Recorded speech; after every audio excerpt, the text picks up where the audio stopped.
অশান্ত ভাঙড় এলাকা, আপনারা জানেন সেখানে গুলি চলেছে, উত্তেজনা ভাঙড়ে। লেদার কমপ্লেক্স থানায় গুলিতে আহত এক। কেএলসি থানার ভাটিপোতা এলাকায় গুলি, আশঙ্কাজনক অবস্থায় হাসপাতালে ভর্তি আহত। ঘটনাস্থলে সরেজমিনে লেদার কমপ্লেক্স থানার পুলিশ।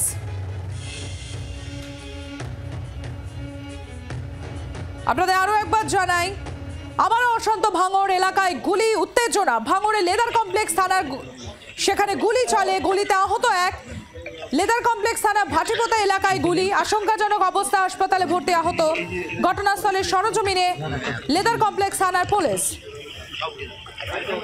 প্রসেনজিৎ সর্দার আমাদের প্রতিনিধি রয়েছেন আমাদের সঙ্গে। প্রসেনজিৎ, কি জানা যাচ্ছে এখনো পর্যন্ত, আপডেট কি? দেখো সম্প্রতি এখনো পর্যন্ত এই যুবক যার হাতে গুলি লেগেছে বলে আমরা জানতে পারছি, এই যুবককে কলকাতার এক বেসরকারি নার্সিংহোমে সেখানে তার চিকিৎসা চলছে এবং সে গুলিবিদ্ধ।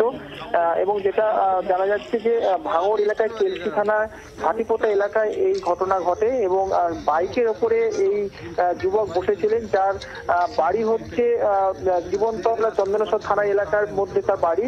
সে ভাটিপোতা এলাকার এক ভাড়া বাড়িতে সেখানে থাকতো এবং বাড়ির সামনেই সে বাইকের উপরে রাস্তার পাশে বসেছিলেন। আচমকাই বাইকে করে বেশ কয়েকজন এসে তাকে গুলি চালায় বলে এমনই কিন্তু অভিযোগ, এবং তার শরীরে একটি গুলি লাগে এবং 2 রাউন্ড গুলি চালানো হয়েছে বলে এখনো পর্যন্ত সূত্র মাফিক আমরা জানতে পারছি।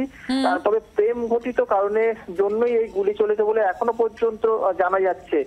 এবং কি কারা গুলি চালালো, কি কারণে গুলি চালালো, সবটাই কিন্তু লেদার কমপ্লেক্স থানা পুলিশ তদন্ত করছে। এবং তোমাকে বলে রাখবো, যে জায়গাটা গুলি চলেছে সেখানে সিসি ক্যামেরা আছে এবং পুলিশ এই সিসি ক্যামেরা খতিয়ে দেখছে এই ঘটনার পিছনে কারা কারা জড়িত আছে সবকিছু। ধন্যবাদ প্রসেনজিৎ।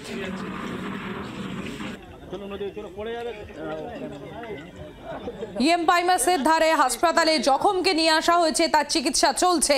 আমাদের প্রতিনিধি রক্তিমা রয়েছেন আমাদের সঙ্গে, একবার চলে যাবো রক্তিমার কাছে। রক্তিমা, কেমন আছে ওই জখম, কি জানা যাচ্ছে এখনো পর্যন্ত?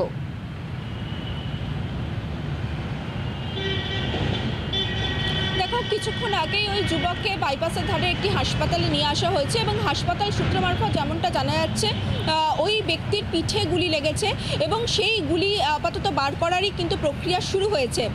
তবে এখনও অবধি যেটা জানা যাচ্ছে, আপাতত শারীরিক যে অন্যান্য যে পরীক্ষাগুলি রয়েছে সেই পরীক্ষাই হাসপাতাল করছে। আপাতত তিনি ভালো আছেন বলে যেটা জানা যাচ্ছে, তবে একটা ছোট অপারেশন হতে পারেও বলে হাসপাতাল সূত্রে খবর।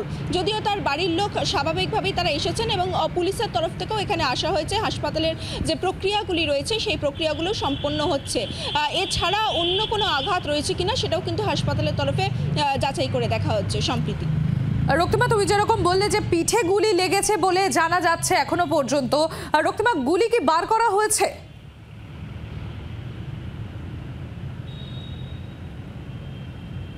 দেখো, গুলি বার করারই কিন্তু প্রক্রিয়া শুরু হয়েছে, যেটা হাসপাতাল সূত্র মারফত যেটা জানা যাচ্ছে।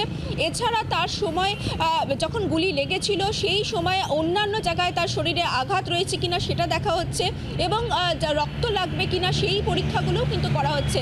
এবং শারীরিক তার কন্ডিশন কি রয়েছে, বিপি থেকে শুরু করে ব্লাড প্রেশারের যা যা সমস্ত প্রক্রিয়া রয়েছে হাসপাতালে সেগুলো সম্পূর্ণ করছে, যেটা হাসপাতাল সূত্র অনুযায়ী যেটা খবর। এছাড়া তোমাকে যেমনটা বললাম, পুলিশ আধিকারিকরা তারাও কিন্তু হাসপাতালে এসেছেন।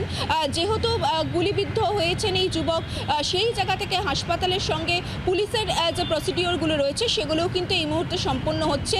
তার বাড়ির লোকরা রয়েছেন, অন্যান্য তার যারা বাড়ির লোকরা যারা রয়েছেন, সেক্ষেত্রে কারোর যদি রক্তের যদি প্রয়োজন প্রভাব পড়ে সেক্ষেত্রেও কিন্তু হাসপাতালের তরফ থেকে সেগুলোও কিন্তু রেডি রাখা হচ্ছে। তবে এখনও অবধি যেটা জানা যাচ্ছে, স্থিতিশীল রয়েছেন তিনি। গুলি বের করার প্রক্রিয়ায় কিন্তু এখন চালাচ্ছেন চিকিৎসকরা সম্প্রীতি। রক্তিমা, আরও একটা বিষয়, আহত যুবকের কি বয়ান নেওয়া হয়েছে এখনো পর্যন্ত? পুলিশ কি তার স্টেটমেন্ট নিতে পেরেছে?